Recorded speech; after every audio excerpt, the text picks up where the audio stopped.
Exclusive contract from Feilu Novel Network Novel. Limlu Template. I lead the deathly devil in Xingyue, the male lead, Limlu Turnpet.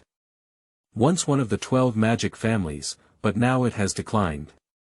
Having slime templates allows for devouring and evolution. He originally belonged to the power of magicians, but due to an accident, he met Arteluqi. From then on, he ran wildly on the path of the deadFeilu novel network. Reminds you that this novel and its characters are purely fictional. If there are any similarities, they are purely coincidental and should not be imitated. 1. Head popping. You are listening at Novel Full.audio. As dawn approaches, a golden light of dawn breaks through the endless blockade of night and shines in the yard through the huge French window.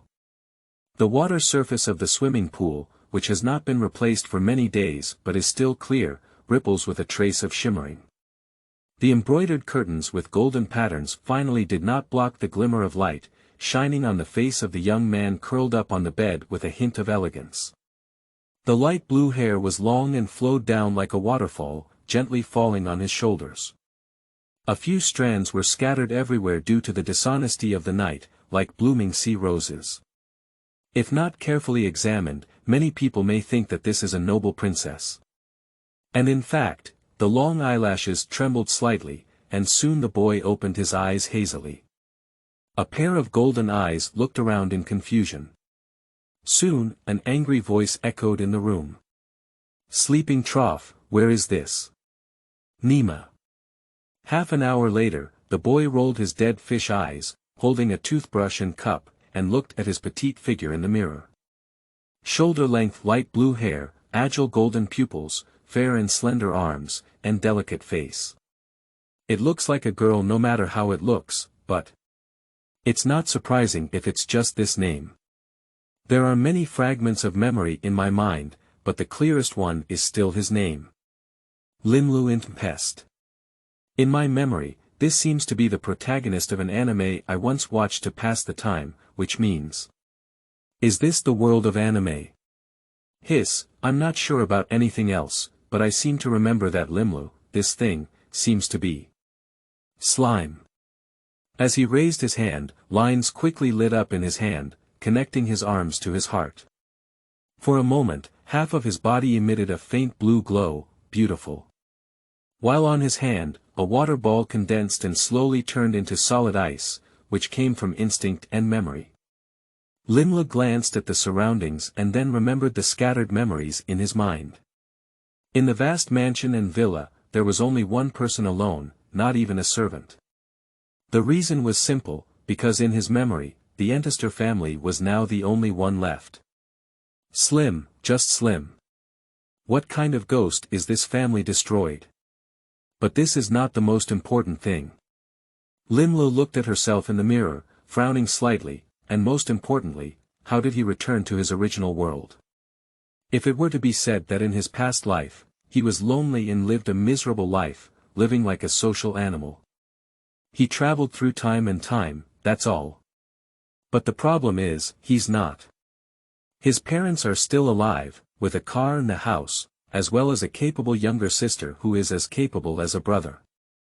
As the only child of Tincture Group, an international hot money investor, his mother is also a world-renowned fashion designer. Since childhood, he has been exposed to more assassinations, commercial conspiracies, and various factions colluding and defecting, but he feels much safer and more comfortable than the so-called world of other worlds. He always thought he was the biological son of heaven. After all, money was born with it. As an only child, he didn't have to worry about his brothers turning against him. Anyway, he was the only heir, and in addition, he had a beautiful face. How life is going, there's no need for him to talk too much. The only downside is that, due to being an only child, neither relatives nor parents allow him to enjoy himself and become a playboy. Instead, he has suffered from the torment of elite education in hell since childhood. So, the most crucial thing is that he is unwilling.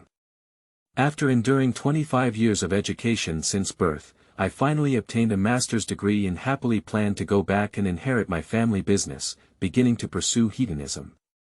Having withstood factional defections and assassination attempts by business enemies, and now being in the finals, is not it just for the sake of being a chicken and a disaster that will last for thousands of years? As a result, after enduring the sky and the ground, I couldn't stop the trend of crossing the army, sigh. Limlu choked up and picked up her toothbrush, watching for a while. Even if there is a toothbrush in another world, it doesn't necessarily have the internet, there's TV. You don't have any special abilities, it looks like a battle series. From childhood to adulthood, labor and management have never killed a chicken. Commanding my younger brother is quite skilled, but as a result, I am the only one left in the family. No way. Bang, Limlu slammed his toothbrush onto the wash basin, grinding his teeth hard in anger. He endured it for a moment and became more and more angry, taking a step back and losing all his blood. I have to go back. Even if I have to wear them, I must first enjoy all the hardships I have suffered for 25 years, and then wear them. His mother. Go to your mother's exotic beauty. With his financial resources, what style of little sister doesn't have to enter the entertainment industry? Besides, he couldn't bear to part with his strict father and loving mother, as well as the silly girl who eagerly awaited his return to China every day. However, first, it's important to remain calm. Limlu propped himself up on the wash basin, lowered his head, lost in thought. To go back, to do whatever it takes to go back, so the problem came. Obviously, death can wake up and end this dream. He didn't believe this nonsense, and he wouldn't risk his own life. If it's really in a dream, then you can wake up sooner or later. But if it is really a time travel, then death is probably more or less like really dying. Time travel is already something that is difficult to happen even in the millions. He doesn't believe he has the luck to travel twice in a row, or even travel back to the original world. So, until the plot ends. This is quite reliable, but so far, the more important thing is to sort out the memories in your mind. To what extent has this world been developed by Limlu? He glanced askance at the towels, toothbrushes, cups, and other items next to him. It seemed that the basic industrial civilization was already around. Or perhaps these things were already present in other civilizations. Turn on the faucet and without hesitation, plunge your head into the cold water without feeling any discomfort. Do you have your own abilities? Notification. Possesses resistance to temperature changes. The sudden appearance of the voice startled Limlu, who quickly reacted and breathed a sigh of relief. The Great Sage. Notification. Correct. It's really a complete template for the cute king. Limlu lifted her head and allowed water droplets to fall from her hair and onto her nightgown. With a thought, her entire nightgown instantly turned into endless black smoke, enveloping her. A few seconds later, a modern casual outfit appeared on her body. It's really convenient, but unfortunately, there's no hair dryer. Limletsk was amazed. Anyway, this superpower was a feeling he had never experienced before. He wiped his wet hair with a towel, searched for a hair dryer for a while, and found none. He planned to go back to the bedroom to sort out the fragmented memories in his mind. Due to modern thinking and instinct, he even forgot that if he wanted to dry his hair, he just needed to manipulate the water flow and let all the droplets on his hair leave. However, at this moment, only a bang was heard. The sound of broken glass echoed in Limlu's ears, and he only had time to turn his head to see. In front of his powerful dynamic vision, a flickering, high-speed rotating pitch-black bullet had already shattered the fragile glass and shot straight into his head. Bang! In an instant, with a thud, his head was shattered and Limlu slowly fell to the ground. Until the end, he only had one thought. How can there be a sniper gun in this fucking world? 2. London. You are listening at novelfull.audio. The sniper rifle was equipped with a silencer, but the bullet broke through the blockade of some warning devices and still caught the attention of some people. A figure coldly withdrew its gaze from the scope, confirming that the opponent's head was like a watermelon, and then turned around coldly, ignoring several activated charms. It calmly dismantled the sniper rifle, loaded it into a box, and turned away. Ha! He held the cigarette in his mouth, picked up a lighter and lit it, then took a deep breath. As she turned around, a girl in a formal dress with ponytails hanging down to her waist and even to her hips hurriedly ran past, catching his attention. Arteluqi. He hesitated for a moment, but eventually threw away his cigarette and disappeared into the dark alley. In a hazy state, Limlu instinctively transformed into a blue clump of slime. The wriggling blue oozes reassembled and slowly approached the center to the bottom of the corpse, turning into black mist and merging back into his body. At the same time, Limlu's head slowly condensed from a blue water clump into his nose, eyes, and finally, thoroughly recovered and slowly opened his eyes. With a gentle blink of her beautiful golden pupils, Limlu covered her head and slowly sat up. To be honest, his mind is still in a daze right now. Who did I provoke and who did I provoke? Just as I crossed over, I had to open the door and kill. He patted his face speechlessly, and just as he was about to marvel at the declining world and the unfamiliarity of human hearts, he heard the chaotic footsteps coming from outside the door. Has the family arrived? Oh no. My family has been destroyed. Where did my family and little brother come from? In my memory, I lived alone. Damn it. Can't it be those murderers? If they're killed, they'll come for an autopsy, right? Do you want to be so amazing? Thinking of this, he quickly stood up and ran to the window, intending to see if he could find a safe route to avoid it. The sunlight shone into the eyes, and after a dazzling moment, a bustling scene of cars and horses came into view, but it suddenly left Limlu in place. He suddenly realized that this was not his home, because outside the window, there was a street with flashing traffic lights, and not far away, there was also a man-made fountain and statue gushing, a bustling modern urban street. Cars passed by one, and students pushing suitcases passed by one. What am I, once again has passed through.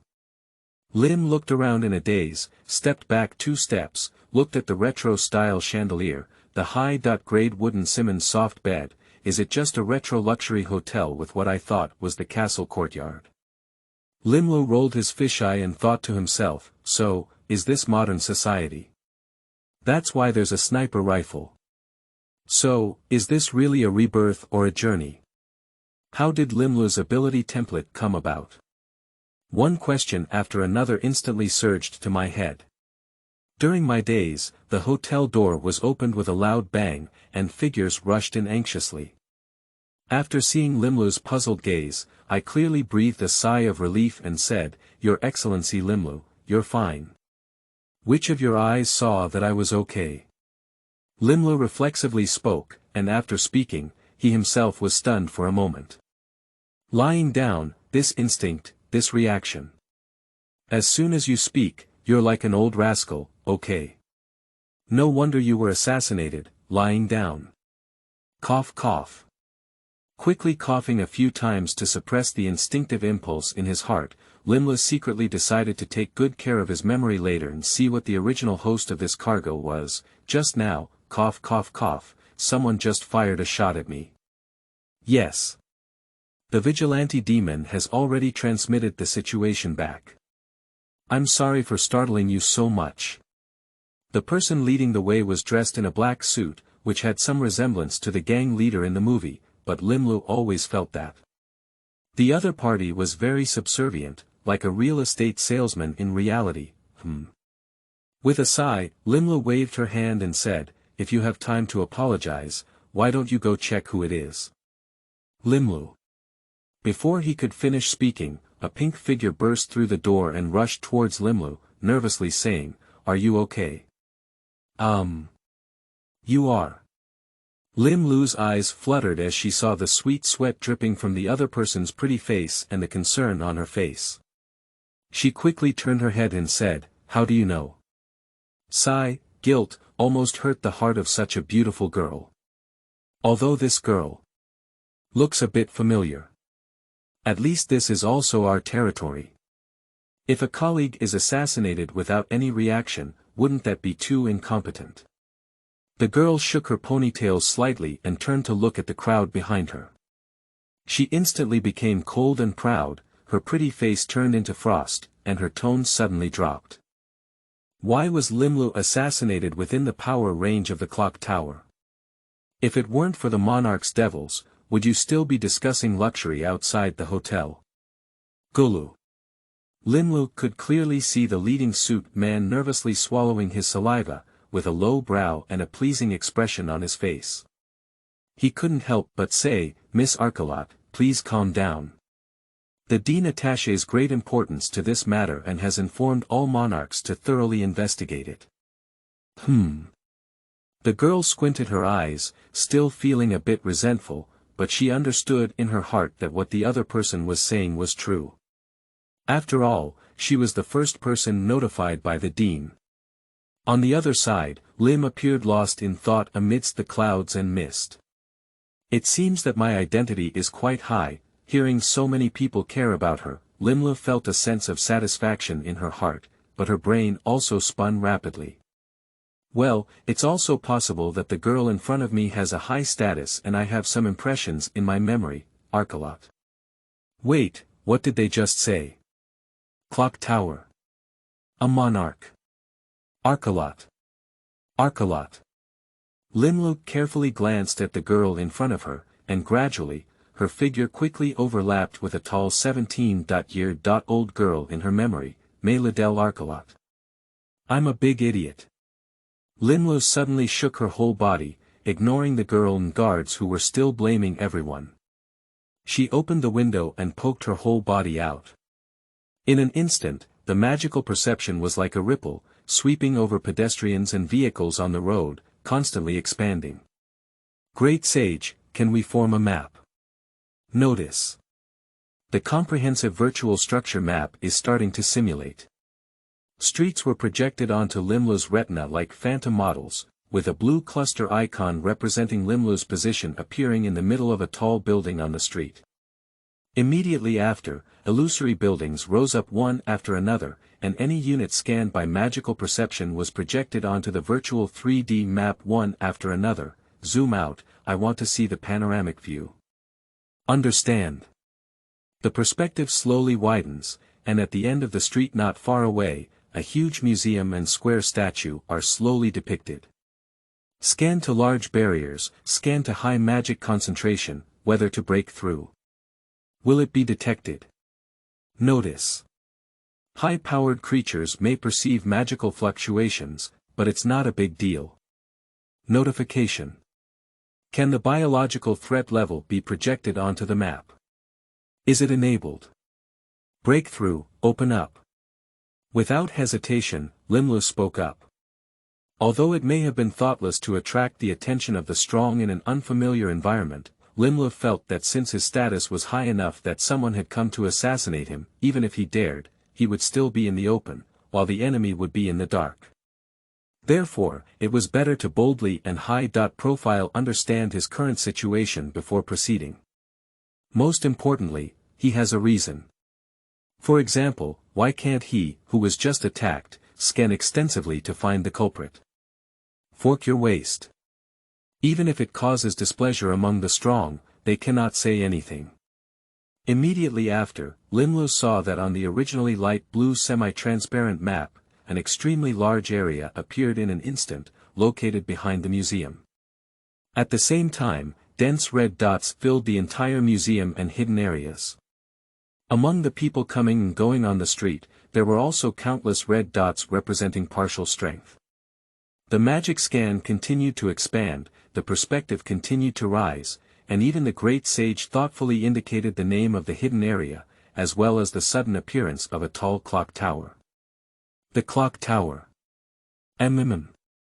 Limlu covered his forehead with a headache and gave up his resistance, saying, "Give up detailed scanning and directly scan the highest range of the terrain. To what extent? Inform us that if using a satellite scanning method, we only need to evenly distribute the magic. If it rains, we can connect all the rainwater for a more detailed scan. What about sunny days?" Limlu glanced at the sky, okay, there are no clouds in the sky. Notice. Unable to determine, based on one's own magic. Forget it, Limlu withdrew his magical perception and looked at the scanned buildings and the tall Big Ben on the map. He is basically certain and has given up resisting. Yes, he looked out the window and his heart sank. This is London. And it's also London with magicians. 3. Western-style Chinese cuisine. You are listening at novelfull.audio. After spending the whole night figuring out her current situation, Limlu pondered on the next things to pay attention to and the possibility of returning home. Of course, in the end, he was very wise not to dwell on the meeting issue that Liddell mentioned. To be honest, the water in the clock tower was really a bit deep so far. He is still most concerned about two things, which are his own abilities and goals. The next morning, Limlu yawned and received breakfast from the bodyguards of the Arteluqi family. While eating a seafood soup with a strong Western flavor, she folded the bread strips and soaked them directly inside. She yawned and looked out the window. Since being assassinated in the hotel, he has been directly taken by Miss Liddell to stay in her school city. Although it is a bit far from the British Museum area where the clock tower is located, Limlu felt that he did need to be quiet for 2 days. After thanking the messengers of the monarchs, he agreed.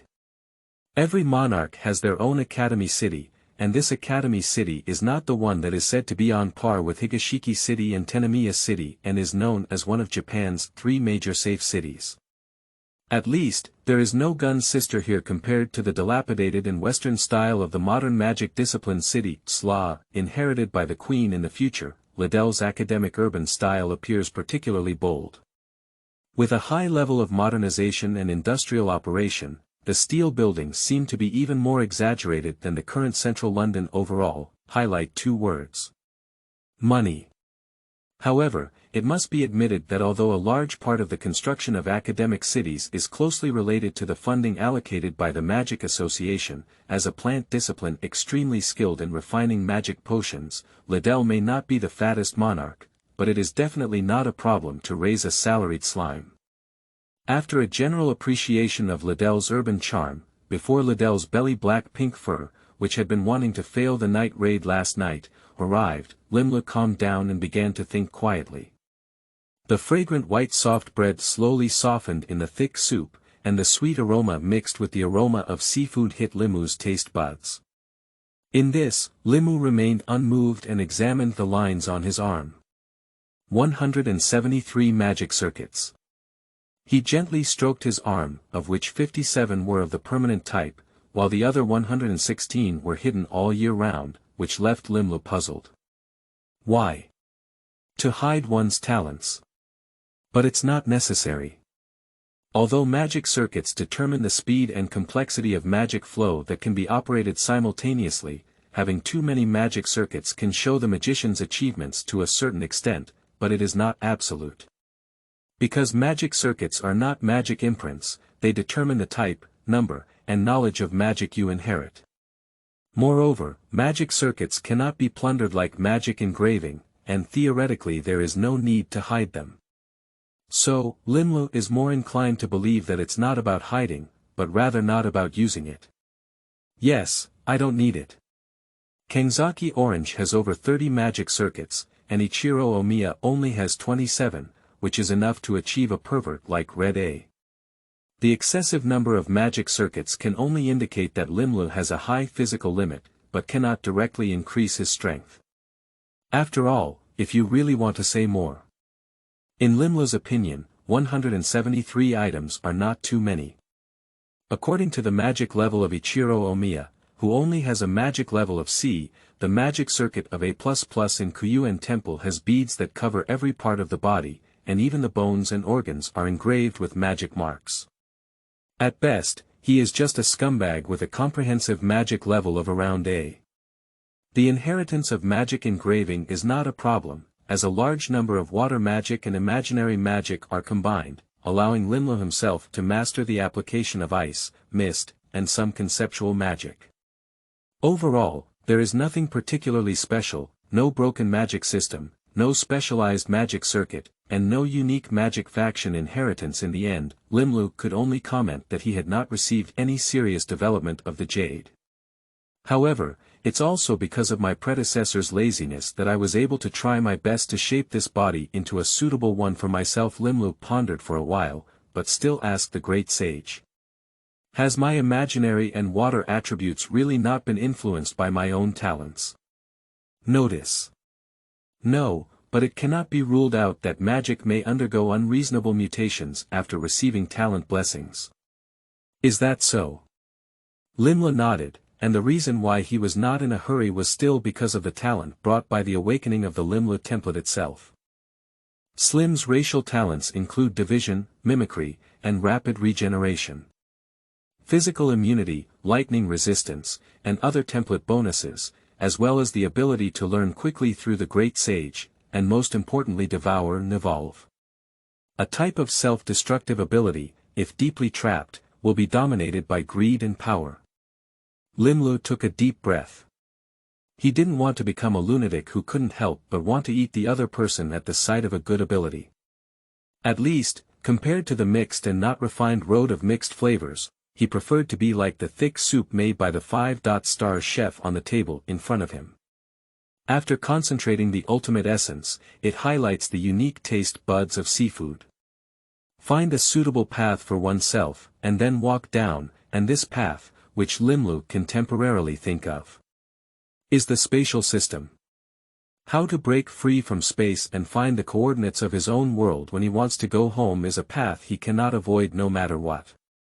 If possible, his ideal starting goal would be the Gem King.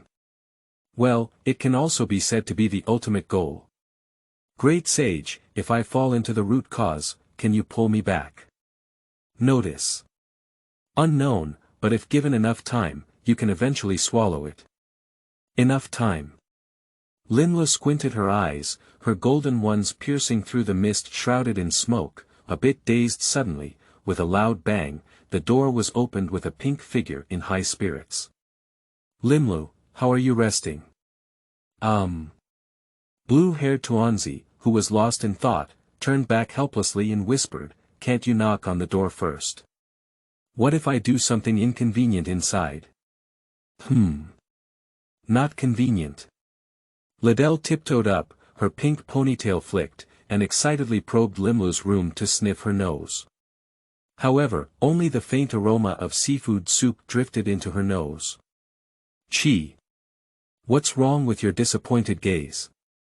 Limlu twitched the corner of her mouth. Has my school building been decided yet? How could it be so fast? It's only been one night, and the meeting where you were attacked only started this afternoon. Liddell looked at the morning before Lim appeared and frowned slightly. It's all cold. Isn't it appetizing? Just thinking about something. Limlu glanced at breakfast, picked up a spoon and was about to eat when Liddell called the guard at the door and pulled the plate out of Limlu's hand. What? My breakfast. If it gets cold, it won't taste good anymore. I'll have them make you another one, Liddell chuckled as she looked at Limlu's suddenly dull expression. What do you want to eat? I'll have them make it for you. Limlu was taken aback by the words and gave a hint of a wicked smile. What did you say? Well, what I said. Then. Could you give me a Chinese-style soft-fried bread stick and freshly ground egg milk thick soup with the original sauce? What? Liddell was confused. Add another Sicilian-style thin noodles wrapped in eggs and fragrant chives roll. Oh. It's medium rare. Liddell forced herself to calm down and nodded, pondering for a moment before looking at her subordinates. Remember. The man in black said, what? In the afternoon, Limlu walked out of the room feeling refreshed and prepared to go to the clock tower to prepare for the afternoon meeting. Don't misunderstand, Liddell was going to participate in the council, yes, but Limlu was just serving as a party to the record, in case anything was unclear and he needed to cooperate in handling it. Strictly speaking, he can't even enter the door of the conference room. Limlu has no complaints about this. After all, in his current position, he is just an informal lecturer. I don't even have one of my own rooms, so I have to stay with the lecturer in the hotel outside the clock tower. At the clock tower, lecturers and professors hold completely different positions, and even have vastly different positions. This is also the most confusing point for Limlu at the beginning. As a survivor of your big family, even if you want to stay away from power struggles, you cannot become a lecturer, can you? At least it should also be called Professor Xingyue, not Lecturer Xingyue. A lecturer with a color title. Nima is outrageous.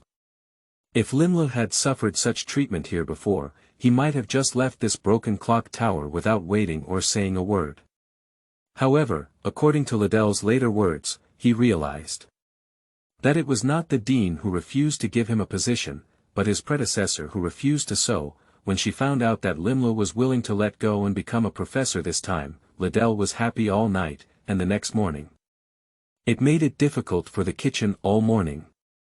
The place where Limulu and Liddell live belongs to her private research building at the college, which can also be said to be the territory of the Arteluqi family in the clock tower. The overall structure is not like an academic building, but rather like a hotel. This led to Limulu unexpectedly feeling the real resentment of those chefs when people passed by the restaurant in public. This made Limulu shrink her neck.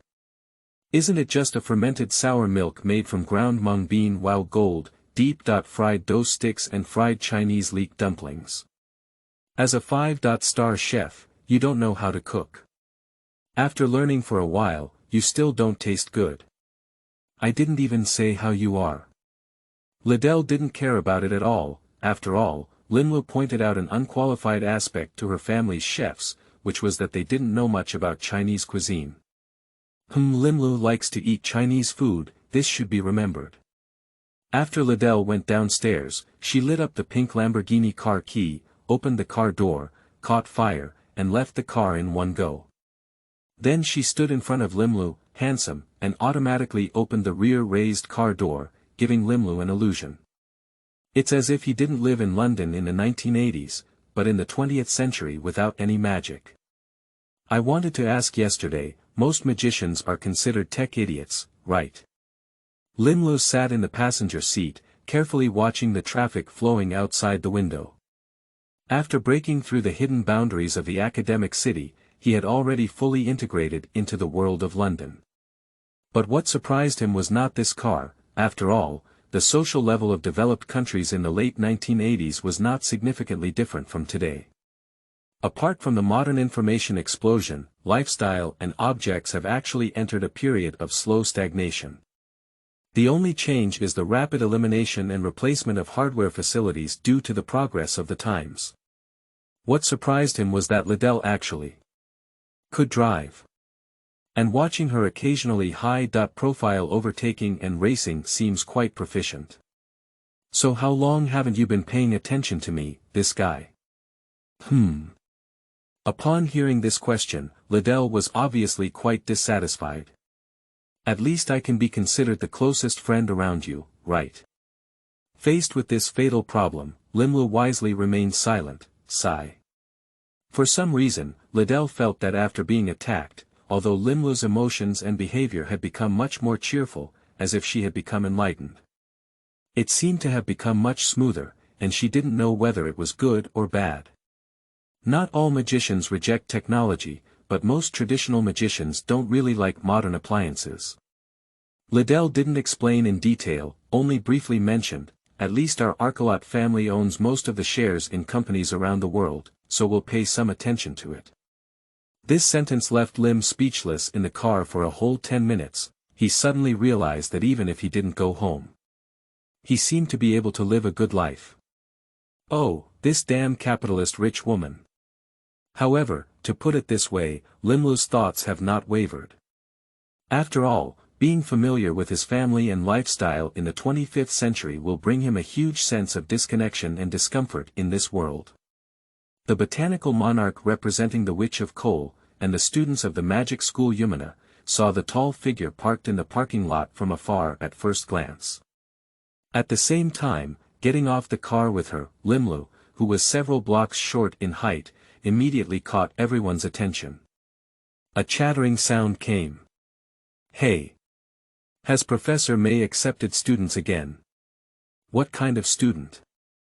That should be the fairy tale lord, Teacher Limlu, right? Ah! But he's such a small one.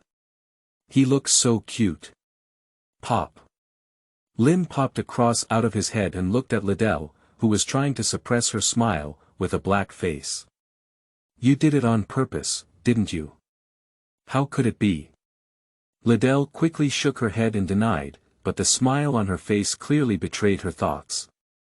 Humph, Limlu glanced at the parking lot. Rather than being a parking lot, it was more like an open space. Although the British Museum, where the basic discipline of the clock tower is located, was densely packed with cars, there were less than 5 cars that could be driven in, that is, the professor's name or above. 4. Kenneth. You are listening at Novel Full.Audio. In the afternoon, Limlu walked out of the room feeling refreshed and prepared to go to the clock tower to prepare for the afternoon meeting. Don't misunderstand, Liddell was going to participate in the council, yes, but Limlu was just serving as a party to the record, in case anything was unclear and he needed to cooperate in handling it. Strictly speaking, he can't even enter the door of the conference room. Limlu has no complaints about this. After all, in his current position, he is just an informal lecturer. I don't even have one of my own rooms, so I have to stay with the lecturer in the hotel outside the clock tower. At the clock tower, lecturers and professors hold completely different positions, and even have vastly different positions. This is also the most confusing point for Limlu at the beginning. As a survivor of your big family, even if you want to stay away from power struggles, you cannot become a lecturer, can you? At least it should also be called Professor Xingyue, not Lecturer Xingyue. A lecturer with a color title. Nima is outrageous. If Limlu had suffered such treatment here before, he might have just left this broken clock tower without waiting or saying a word. However, according to Liddell's later words, he realized that it was not the dean who refused to give him a position, but his predecessor who refused to. So, when she found out that Limlu was willing to let go and become a professor this time, Liddell was happy all night, and the next morning. It made it difficult for the kitchen all morning. The place where Limulu and Liddell live belongs to her private research building at the college, which can also be said to be the territory of the Arteluqi family in the clock tower. The overall structure is not like an academic building, but rather like a hotel. This led to Limulu unexpectedly feeling the real resentment of those chefs when people passed by the restaurant in public. This made Limulu shrink her neck. Isn't it just a fermented sour milk made from ground mung bean? Wow, gold, deep. Fried dough sticks and fried Chinese leek dumplings. As a 5-star chef, you don't know how to cook. After learning for a while, you still don't taste good. I didn't even say how you are. Liddell didn't care about it at all. After all, Limlu pointed out an unqualified aspect to her family's chefs, which was that they didn't know much about Chinese cuisine. Limlu likes to eat Chinese food, this should be remembered. After Liddell went downstairs, she lit up the pink Lamborghini car key, opened the car door, caught fire, and left the car in one go. Then she stood in front of Limlu, handsome, and automatically opened the rear raised car door, giving Limlu an illusion. It's as if he didn't live in London in the 1980s, but in the 20th century without any magic. I wanted to ask yesterday, most magicians are considered tech idiots, right? Limlu sat in the passenger seat, carefully watching the traffic flowing outside the window. After breaking through the hidden boundaries of the academic city, he had already fully integrated into the world of London. But what surprised him was not this car. After all, the social level of developed countries in the late 1980s was not significantly different from today. Apart from the modern information explosion, lifestyle and objects have actually entered a period of slow stagnation. The only change is the rapid elimination and replacement of hardware facilities due to the progress of the times. What surprised him was that Liddell actually could drive. And watching her occasionally high-profile overtaking and racing seems quite proficient. So how long haven't you been paying attention to me, this guy? Upon hearing this question, Liddell was obviously quite dissatisfied. At least I can be considered the closest friend around you, right? Faced with this fatal problem, Limlu wisely remained silent, sigh. For some reason, Liddell felt that after being attacked, although Limlu's emotions and behavior had become much more cheerful, as if she had become enlightened.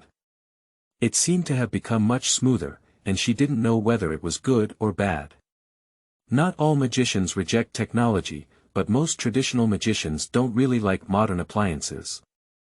Liddell didn't explain in detail, only briefly mentioned, at least our Arteluqi family owns most of the shares in companies around the world, so we'll pay some attention to it. This sentence left Lim speechless in the car for a whole 10 minutes. He suddenly realized that even if he didn't go home, he seemed to be able to live a good life. Oh, this damn capitalist rich woman. However, to put it this way, Limlu's thoughts have not wavered. After all, being familiar with his family and lifestyle in the 25th century will bring him a huge sense of disconnection and discomfort in this world. The botanical monarch representing the Witch of Coal, and the students of the magic school Yumina, saw the tall figure parked in the parking lot from afar at first glance. At the same time, getting off the car with her, Limlu, who was several blocks short in height, immediately caught everyone's attention. A chattering sound came. Hey! Has Professor May accepted students again? What kind of student? That should be the fairy tale lord, Teacher Limlu, right? Ah! But he's such a small one. He looks so cute. Pop. Lim popped a cross out of his head and looked at Liddell, who was trying to suppress her smile, with a black face. You did it on purpose, didn't you? How could it be? Liddell quickly shook her head and denied, but the smile on her face clearly betrayed her thoughts. Humph, Limlu glanced at the parking lot. Rather than being a parking lot, it was more like an open space. Although the British Museum, where the basic discipline of the clock tower is located, was densely packed with cars, there were less than 5 cars that could be driven in, that is, the professor's name or above. Most professors do not reject taking cars, but driving is really rare. Teacher. A girl with short golden hair and slightly curly hair, about the same height as Limlu, walked over and eagerly took a part of the magic material that Liddell had taken down. Today's class has invited Professor Asta over. Liddell nodded to indicate that she knew. As a monarch, all the lecturers and professors under her command could be arranged by her on the spot, similar to a teaching director, but she usually paid little attention to such matters. This time, it was purely because the afternoon meeting happened to occupy her originally scheduled class time. The monarch does not mandate lectures, but Liddell clearly belongs to the kind of existence that takes care of students more. The blonde short-haired girl didn't ignore Limlu's existence. She hesitated for a moment before quickly saying, Limlu. Hello teacher. After greeting, she hurriedly ran back with the materials in her arms.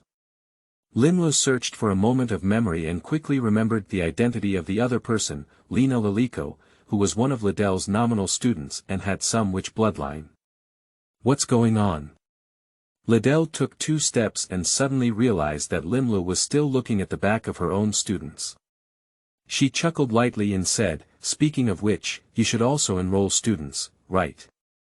Ha! Limlu was a bit confused, and he always felt that Liddell's thoughts were jumping. Why does she always come up with one idea at a time? Seeing Limlu's surprise, Liddell turned around and realized that she was indeed a bit anxious. Mainly because professors usually have students, and it is also a tradition to have a few students, just like professors leading graduate students. However, she finally saw Limlu emerge from her autism, and unconsciously, she was a bit too eager. How about I introduce a student to you? But since she said it, she continued, I have already taken care of 4 students, and I really don't want to take care of them anymore. No, Limlu said without even thinking. Your student is almost taller than me, don't even think about it. Clock towers are similar to advanced universities, although they also allow talented students to come here for further studies. However, due to the fact that the magic industry itself is mostly a family-oriented model, students either come here to study like graduate students, or ordinary students come here to study on their own. However, regardless of the type, education in childhood and even adolescence is generally no different from that of normal people, and at most, magic families are more enthusiastic about the inheritance of magic. So it's really difficult to find a student who is still in his 30s or 40s and still immature, like Billy Lulu. Besides, even if he finds it, Limlu doesn't want to be a nanny. However, Liddell blinked cunningly like a little witch before pitifully saying, "You said, I really have a child that suits you better. You can't refuse." Limlu looked at the fickle woman in front of him with a headache. He knew she was pretending, but there was nothing he could do about her. After thinking for a moment, he still refused. "Wait a little longer, after all, I haven't even dealt with myself well now. It's better not to mislead others." Upon hearing these words, Liddell furrowed her brows in an instant as she wanted to refute. Then she heard a light smile coming from behind, followed by a calm and haughty voice that sounded like a spring breeze. "This is too self-deprecating, Your Excellency Limlu." As the sound fell, the professor who was speaking also came to Limlu and Liddell, passing by in a staggered manner. He carried his hands on his back and wore a bright blue standard windbreaker, which accentuated his upright figure. Although his tone was arrogant, he still greeted the two with a gentle and elegant tone. "Hello, Ms. Liddell. You came quite early, didn't you?" Facing the signal from the other party, Liddell had no intention of responding at all. Instead, she squinted her eyes dangerously and said, "Your Excellency Kenneth." 5. Jian Tong. You are listening at novelfull.audio. Kenneth did not pay attention to Liddell's attitude towards him. Although everyone was a family of aristocratic factions, the Ermero faction had always worn the same pants as the biggest competitor of the Archeloid mission, Euripides, and engaged in both open and secret struggles. However, compared to magicians like Liddell who liked to freely release themselves, Kenneth, a traditional magician, preferred to maintain a perfect posture. Whether it's attitude towards others or inevitable success. After all, this year's students are also coming soon and will start to get busy. Unlike Liddell, Kenneth not only serves as the monarch of the Ur department, but also as the first-level lecturer of his mentor's flag, the Descending Spirit department. Which means he has a fixed class to teach every week. Limlu looked at the unfamiliar acquaintance slightly, his mind suddenly floating. It wasn't until he saw Kenneth that he suddenly shifted his thoughts from how he survived to the plot. At this point, Kenneth's image was almost the same as his impression, but it was obvious that his sharp aura had not yet settled down like in the plot. Limlu's eyes drooped slightly, and her fingers unconsciously tapped as she said, after crossing over, "I've been struggling with my environment and almost forgot that as a prophet, what I should first understand is the timeline and plot nodes. There are too many events and too many setbacks in the world of Xingyue. Even if you hide, there is no absolute guarantee, and if you want to go home, you must actively pursue these things. The night of magic has passed, and according to the wise man, it is obvious that you do not have the luck like Aoko Aozaki to pry into the root. But the slightly younger Kenneth in front of me clearly told me what to focus on next. The Fourth Holy Grail War. Notice. You don't have the nuclear power plant Storm Dragon from the original work, so I suggest you try to obtain the Holy Grail. That's a good energy source. Ha. Speaking of which, if I had eaten the Holy Grail, wouldn't I really have indigestion? Upon hearing the words of the great sage, Limlu's face turned strange. The abilities possessed by the great sage include diversity and accelerated thinking, so the conversation between the two, including Limlu's thinking, has only passed for a moment in reality.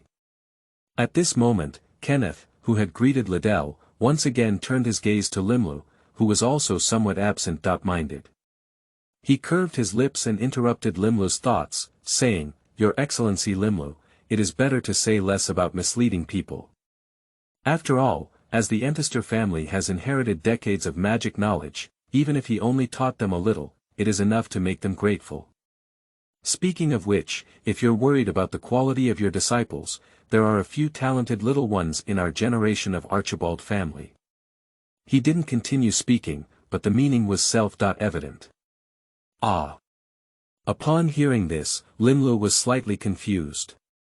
Kenneth admired his family's inheritance and he could understand it, but now he seriously doubted whether he had any rumors circulating in the ears of these monarchs and professors. Otherwise, one by one, they would all be frantically stuffing their children into me. But it has to be said that Kenneth's words made Limlu's heart tremble slightly. If we were to talk about the members of Kenneth's family, then the most famous must be the disciple of the future queen, who was also the black silk girl who played with Weber. This caught Lim's eye and almost immediately agreed, blurting out, "Is Lenice." Lenice. To his surprise, Kenneth's proud and indifferent expression flashed with a hint of doubt upon hearing this. He thought for a long time, but in the end, he didn't remember which child in the family was named Lenice. It sounds like a girl's name. But it really doesn't sound right. Kenneth squinted his eyes slightly and confirmed with certainty that as a rare genius in a century, the outcome of anything is bound to be successful. Kenneth believed that he could not make a mistake in such a small matter. But Lenice was indeed a good name. He silently put the name to his heart and shook his head, saying, "Unfortunately, there is no existence in our family called Lenice. It seems." He glanced meaningfully at Limulu and Liddell, treating their reaction as a polite refusal and saying, "Your Excellency, Limulu already has someone you like. I don't think you need to bother with the matter of the disciple, Professor Ermero." Liddell almost gritted her teeth when she said this, digging into the wall in front of her. She felt that her dignity had been greatly offended. This made her change her title directly, elevating the topic to the level between magic factions and reminding Kenneth to get out of here quickly. "Oh. I think so," Kenneth chuckled without any hesitation and turned around. "Although the meeting is still some time away, obviously I have some things to do. See you later, Professor Arteluqi. And, I wish you a wonderful afternoon at the clock tower, Your Excellency Limlu." Kenneth inserted his hands into the pockets of his uniform, and his straight steps and upright posture always made Limlu feel like he was a German soldier. "He's such an annoying guy," Liddell muttered as she squinted her eyes slightly and looked at the other person's back. "Do I feel okay?" Limlu looked at the other person's back. To be honest, his impression of Kenneth was not very deep, but he vaguely remembered that the other person was an unlucky person who was a bullhead. But this obviously angered a pretty pink-haired girl, who held Limlu's head tightly and said with hatred, "That's how you've never seen him when he's mean. His attitude towards you is only because he recognizes your family background. If you don't have the surname Entebiest, you will know how much he hates you." Liddell's family was a magical family that only emerged during the Industrial Revolution. When she said this, Limlu immediately understood why Kenneth looked so rude to Liddell, who was also a monarch. Limlu, whose head was being held down by Liddell, clearly had no intention of honestly giving up.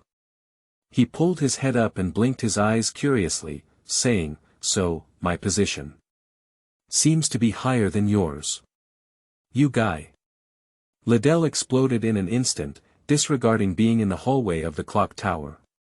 She used her arms to clamp Limlu's head with her height advantage, and her hands frantically squeezed against his small face. "Are you still talking cold words here? Can you explain to me who Lenice is? Are you interested in some seductive slut? Let the mud go first." Caught off guard, Limlu was caught off guard and quickly pulled his head out of the other person's arms by mimicking it into a softball. He couldn't help but laugh and cry, "Is that a name I just made up casually?" Despite that, Limlu's thoughts became increasingly clear.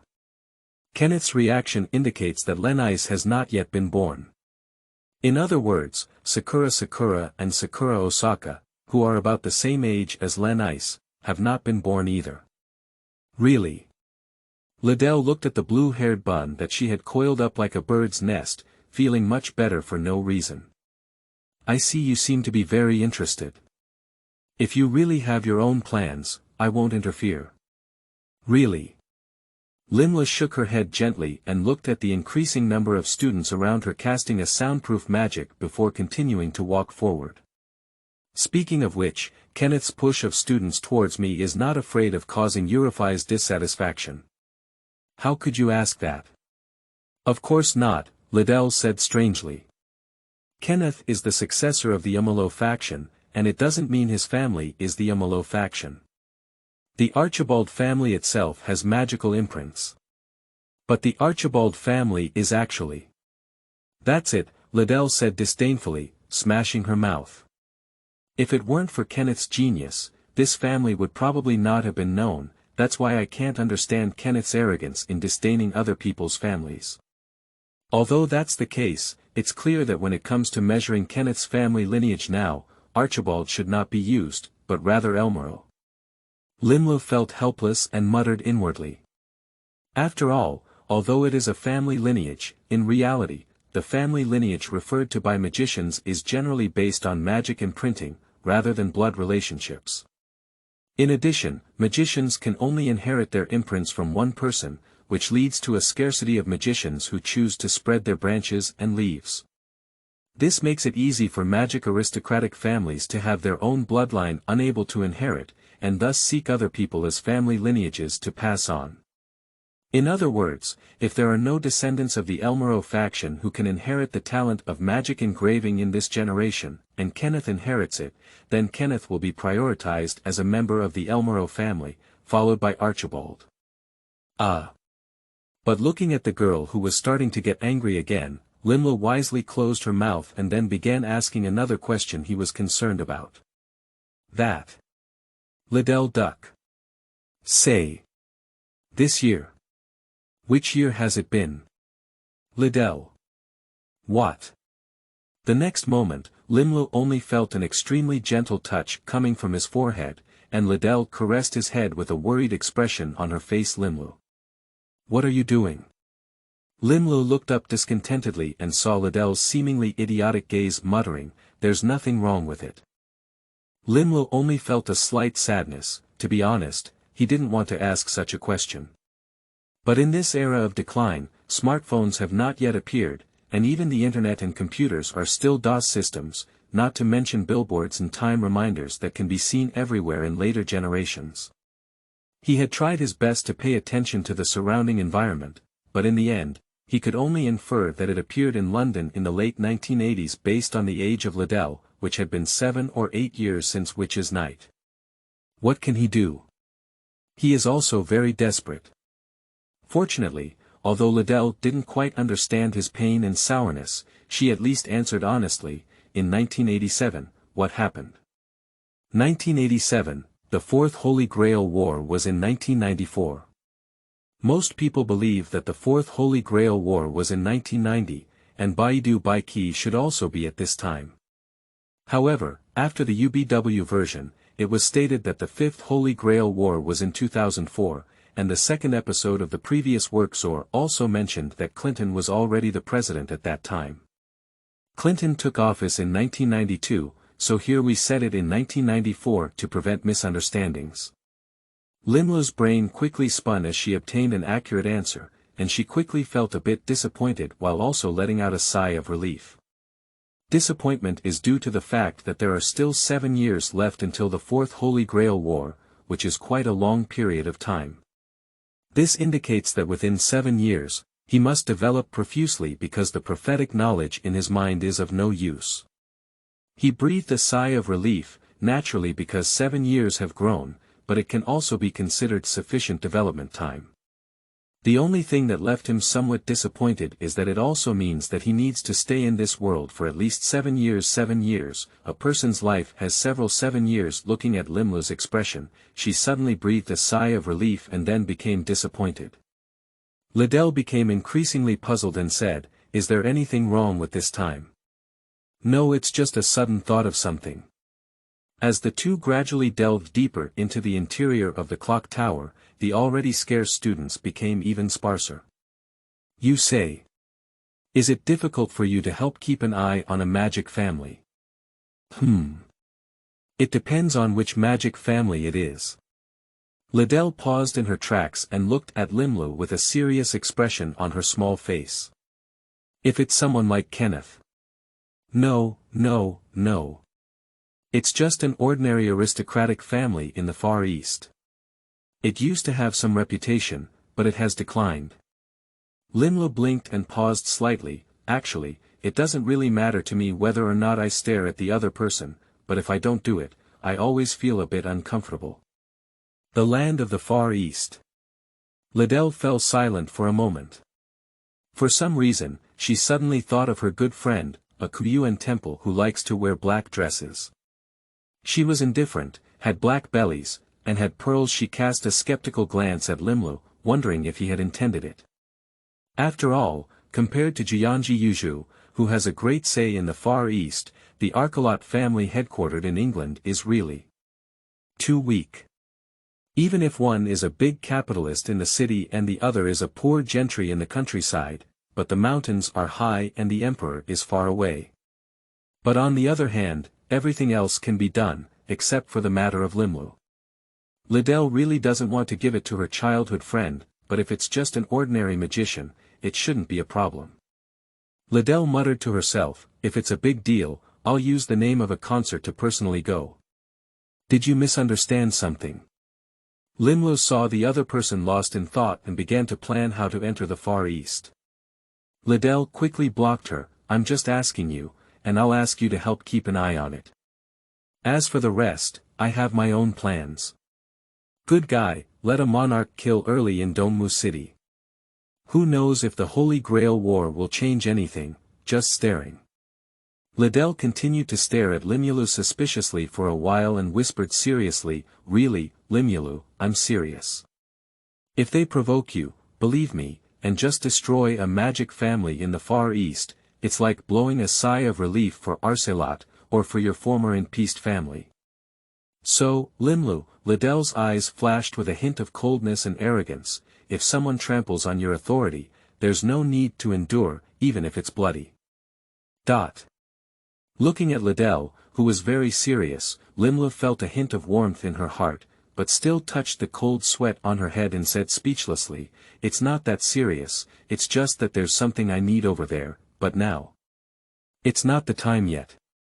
Also, by the way, let's see if we can change the fate of that poor girl. Is that so? Liddell touched her chin. Although she felt that Limlu's thoughts were still off course. If his family truly regained its glory and returned to the throne, there was nothing to be done. However, she still chose to respect Limlu's opinion. Having one's own opinion is good, having one's own opinion is good. It's much better than the crazy and autistic state of a few years ago. Okay, I agreed, but if it's surveillance, I really need to ask for the help of Yuju. By the way, what are the characteristics of that magic family? Features. No, the Jian Tong family in Dongmu City should be quite famous, right? Jian Tong's family. Well, Jian Tong. 6. The Last Bird. You are listening at novelfull.audio. The two of them, who had finished their conversation, fell into a mysterious silence, silent layers of cross-border corridors alternating until the last slightly hollow door was pushed open, and the warm afternoon sunshine from the tail of January in winter shone on Limlu. To be honest, if he was still familiar with the teaching building where basic subjects and lecturers were stationed before, then the scenery ahead was really a bit unfamiliar to him. After all, the clock tower has a total of 75 large classrooms that are equivalent to academic cities, and nearly half of the buildings belonging to the main campus, the British Museum, are located behind this huge barrier. Behind this huge barrier, the headquarters building of all the basic disciplines of the first discipline almost includes the museum itself, which is the most widely oriented and student-centered teaching building for magicians. This has led to Limlu, as a lecturer in basic disciplines, having almost no reason to go deeper, especially the creative science, which belongs to the three major aristocrats, can be seen as the most internal existence in the current general position of the Chinese Academy of Sciences. However, despite this, it is actually because the former Limlu was not willing to get involved too much, because in the rules of the clock tower, as long as it is a student or teacher of the clock tower, they will have the right to step into any large classroom of the clock tower at any time. Even if it's just a walk in the afternoon, you can run to the dean's office, as long as you dare. After stepping out of the large classroom of basic subjects, the green grass and azure sky came straight ahead. It had already begun to disperse in 2s, 3s, and 3s. The scene of students strolling in this playground-like place in the afternoon had left Limlu with a very familiar feeling in his mind. If I remember correctly, he looked slightly at the bottom of a big tree, which seemed to be the place where in the future, Rin Farasaka and Shiro Wei would take a nap together. Right. Is this considered a pilgrimage to the Holy Land? The square, which is filled with a fresh atmosphere, is actually a very large open area. In addition to being cut off by some modern small shopping centers, it is also surrounded by several continuous areas. Overall, rather than being a square that allows students to freely move around, it is actually a huge transportation hub covered by natural green. It almost connects all the cities in the British Museum area and perfectly avoids the places that connect with the world. The entire British Museum area is divided into 5 sections, each controlled by the 3 nobles and the dean. Liddell saw Limlu's unfamiliarity with the environment and explained softly, after all, in her opinion, Limlu would inevitably learn about these things in the future. Although there is a city directly under the command of the dean, the place we are currently heading to is the Department of Justice, because the monarch of Bethermero is currently serving as the dean's assistant to the clock tower. At this point, Liddell suddenly paused and said, "But you should go back later." The dean's office. Limlu was not too surprised. The dean had already mentioned the matter of meeting him more than once yesterday, although she didn't expect it to be so soon, she was still mentally prepared. Compared to the enormous academic urban accidents hidden beneath the British Museum, Limlu is actually more interested in the 5th largest area that Liddell has never mentioned, which is the Tomb of Albion underground in London. However, it is obvious that this is not the time when he can come into contact with these things. After all, even some professors have a superficial understanding of Albion on the surface of the first level of mining cities, and do not know the secrets behind it. Can the rumored land of fairies, connected to the entrance of the inner world, be compared to the outer space? After following Liddell almost a full circle around the clock tower, and about to reach the agreed time, Liddell hurriedly took Limlu back the same way and ran back to the interior of the large classroom, which was less than 2 kilometers away from all basic subjects. "So, the legal and political department is right next to me, but you took me for a whole lap, right?" Limulu looked up at this huge building, decorated with dark golden patterns like a lion. The majestic and solemn atmosphere was highlighted by the ancient and slightly angular trapezoidal structure, which perfectly matched the style of the Bethermero family. "I quite understand your thoughts on my behalf. But being late is not good for the image of your monarch, is it?" He looked at Liddell with an indifferent expression and let out a helpless sigh. "What's the matter?" Liddell clearly didn't pay attention to the so-called image and rolled her eyes. If it weren't for Archer's urgent need for a powerful presence to withdraw the status of the 12 noble families, she might have held concerts all over the country. If it weren't for necessity, who would be willing to come here and become a broken teacher? That's right. She, Liddell, is a super idle duck. Is it really okay for me to go in with you? Looking at the door covered in magic defense mechanisms, Limlu became unusually nervous. Although he had already developed an attitude of not being inferior or speaking up to most capital bosses in his past life, he still felt a bit uncertain when faced with this group of people who could be called the top of magic. After all, this world is no longer like a past life where money is the father. For most magicians, besides the elusive root, rich knowledge and strong strength represent the only factor that determines their status, which is similar to the root. And although he doesn't really want to hang on to the root cause, his current strength, based on his inference, is at most at the level of Kenneth, not to mention, his combat experience is entirely supported by the auxiliary mode of the Great Sage. Of course not, Liddell casually explained as she placed her hand on the authentication magic. Not to mention that you are the main party to this meeting, there are some things that need to be made known to you. The monarchs have the right to bring their assistants to the meeting. However, after the huge door let out an ancient muffled sound, it slowly opened with a creak, and the various gazes in it more or less instantly passed over Liddell and projected onto Limlu. It's true that there are only 13 seats available. They definitely won't agree to let you take my seat. As she spoke, Liddell gradually lifted her delicate face and swept her head towards the crowd. Her originally gentle tone and gaze gradually became indifferent and serious. Limlu swallowed his saliva, and Liddell's sudden burst of energy made him unable to resist reflexively straightening his body and looking towards the venue together. In the center of the vast venue, at the top of the circular conference table, an empty seat represents the dean. Apart from that, almost all 12 seats have been occupied, except for the 7th one, which is still empty. On the soft red cushion, there are floating dots of light, shining with an honorary surname. Arteluqi. Obviously, that position belongs to the 7th-ranked noble family, which is the monarch Liddell Arteluqi. You're late, Arteluqi.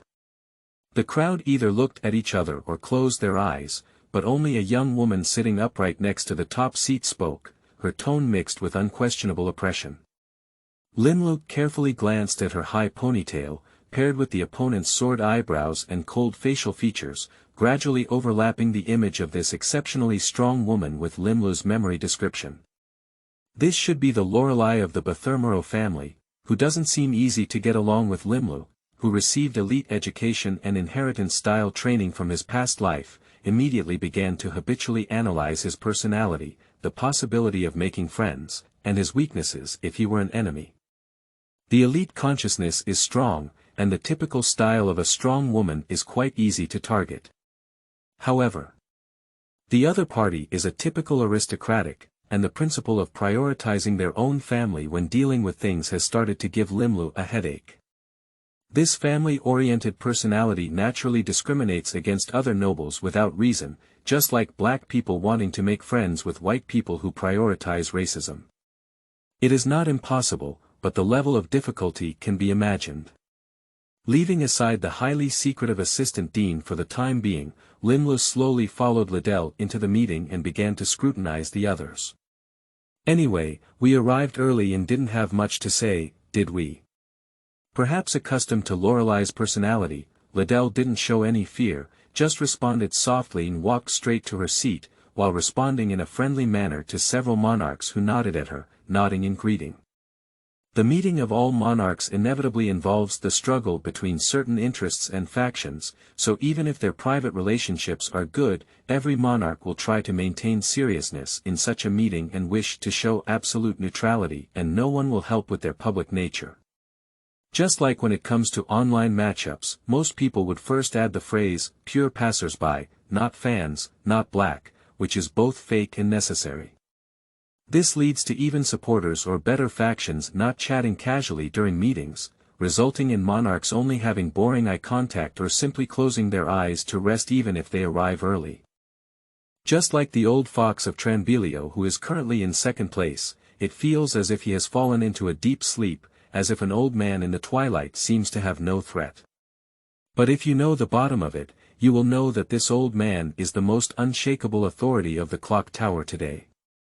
The most terrifying thing is that he has several wives and more than 10 daughters at an advanced age, and his most famous characteristic is that his energy generation and intensity are exceptionally high.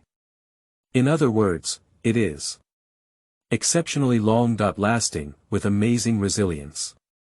When Liddell lifted her skirt slightly, as if a proud princess had taken her seat, Limlu's gaze suddenly collided with the smile of the last three nobles.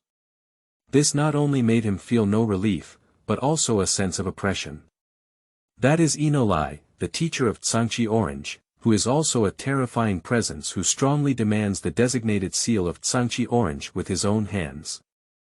If someone is the least wanted to be involved in Limlu's analysis, then this democratic old woman is actually the one he least wants to interact with, because regardless of his own aristocratic stance, whether it is the aristocratic Bakamaro or the deceitful old fox who sleeps, in Limlu's previous life's accepted philosophy, they are all objects that can be dealt with and analyzed through means. Having a need means having room for relaxation and weaknesses, as well as the possibility of interference, whether it's being a licking dog or making enemies. But Anoli is different. She is an extremely determined self-being, an ideal existence that is not interfered by others or influenced by emotions, perfect and cold like a deity. Mild in personality, not angry, always like a kind and elderly lady, liking the color of green, but deep down, even her favorite disciple can sacrifice her without hesitation, just because it is the right behavior to designate and seal the other party. Implementing politics like breathing, studying magic like taking a walk, in her opinion, as long as it is a matter of course, she will not be disturbed by any interference and will not even care about the thoughts and opinions of anyone else. Her essence, even Aozaki Orange, would feel terrifying in the end, and in Limlu's view, this inner self without any entanglement or hesitation could no longer be called by humans. That is an extremely terrifying and uncontrollable monster. So, when the elderly woman in her 70s showed him a gentle and accepting smile, Limlu's first reaction in her heart was the terror of being stared at by a giant beast in the wilderness. Just as researchers would not hesitate to dismantle and take a look at a technology they were interested in, Linus, who was being stared at by Anoli, took a deep breath and calmly shifted his gaze to Kenneth, who was still in the fourth position, leaning his arm against the side of his seat and quietly looking at Linus with his chin. Seeing Linus looking at him, Kenneth also nodded with a smile that was not far or near, and a simple and unadorned darkness slowly solidified from the top, like a dark night shadow. After the appearance of the Dean's demon, it indicates that the meeting has officially begun. And this meeting is very simple, besides deciding on the arrangements for the new generation and the allocation of resources among the nobility. The assassination of Limlu is also a very important issue. At this moment, Limulu also stood quietly behind Liddell, watching the dispute coldly, trying to distinguish which faction was involved and which faction used it as a sword to fall into the well. At the same time, a girl carrying a suitcase was strolling on the streets of Tokyo. Her soft long hair tilted down like a waterfall in her green dress, causing several young men around her who had just gotten off the subway to hesitate about getting up and trying to get a contact information. However, the girl was slightly stunned and looked up at the azure bird in the sky, saying, "Mockingbird. Do you have any pearls?" Aoko Kenzaki tilted her head and raised her slender hand slightly. With a crisp snap, a snap of her fingers rang out. The young men who were originally still peeking at the girl were all taken aback, and in the next moment, confusion filled their faces. "What are we doing here?" But the place where the girl originally stayed had already been empty. 7. The Monarchy Council. You are listening at novelfull.audio. So let's start, Arteluqi. The old fox in his slumber was the first to break the silence. So, first of all, regarding the funding declaration issue for the Magic Association. Accompanied by Bamizuro's strong and slightly indifferent voice, he began to talk about issues that needed to be collectively decided by the monarchs.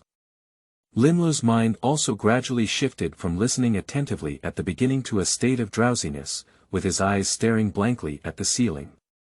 The meeting was proceeding in an orderly manner, different from Limlu's imagined chatter. For these almost uncontested issues, most monarchs waited for suggestions with indifferent thoughts and then began a round of supporting arguments. Not only did there be no argument at all, but the scene was even quite harmonious at one point, as if it were a routine. Until after the 7th issue. A cliché question about the position of the head of the modern magic discipline. Bathermero Lorelei once again spoke indifferently, which in her opinion was also an indisputable topic. If I remember correctly, this is the 3rd year, right? Ji Gu Ma Lai from the curse department touched the ring on his hand and said with no interest. Since no one is willing to take over this subject, what is the significance of mentioning it every year? My opinion is to keep it the same and quickly pass the proposal. According to the usual outcome, this time it was just a brief omission of the motion, but this time, an old and calm voice suddenly sounded, speaking of which, I heard that Arteluqi has made an incredible move again this year. The old man's words shook Limulu's whole body, and he became mentally alert. Is it finally time to start? The legendary yin and yang strange energy. Ha! Littleton, who was originally indifferent and had been wandering around, felt like she was having a school principal meeting when she was stimulated to reveal her little tiger teeth and said speechlessly, "What do you mean?" Eurifis. I heard that this year Arteluqi invested half of his family's assets in the secular communication industry and so called electronic products. Eurifis was obviously not very fond of this term, and when he said it, he habitually frowned and said, "This is actually compatible with modern magic." Why not? Don't you think about it? Ah. Eurify's words clearly brought a hint of gunpowder to the entire dull parliament. Gaius made the middle-aged people in the seats also take a glance at the two monarchs, and suddenly chuckled helplessly and shook their heads. Eurify's statement is purely disgusting. The status of modern magic is so low that even to this day, there are no monarchs stationed there. In other words, this place is so dilapidated that monarchs would rather not have the academic city, the position of Minister of Education, or take over this discipline. Apart from initially being looked down upon, for many years, the funding for this discipline has been shared by other monarchs, and the urban architecture has not been developed. The entire academic city is like an ancient street, not even comparable to affiliated universities.